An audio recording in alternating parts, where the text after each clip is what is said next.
अस्सलामुअलैकुम। मेरा नाम यमुना कौसर शेख फारूक अहमद है। मैं आपके सामने वालिदैन का एहतराम इस उन्वान पर तकरीर कर रही हूँ। वालिदैन अल्लाह ताला का दिया हुआ नायाब तोहफा है और वो बिना शर्त के अपनी औलाद की परवरिश करते हैं। माँ बाप का एहसानात का बदला इंसान अपनी पूरी जिंदगी में चुका नहीं सकता। कुरान में अल्लाह ताला फरमाते हैं कि ये मेरा हुक्म है, अपने माँ बाप का एहतराम करो, और जो ऐसा नहीं करेगा वो अपने माँ बाप का नाफरमानी का गुनहगार होगा और अल्लाह ताला उसे कभी माफ़ नहीं करेंगे। अल्लाह ताला हम सबको वालिदैन का एहतराम करने की तौफीक दे, आमीन। ऐ जिया माँ बाप के साए की ना कदरी न कर, ऐ जिया माँ बाप के साए की ना कदरी न कर।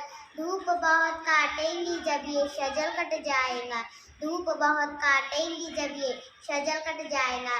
वमा अलैना इल्लल बलागुल मुबीन।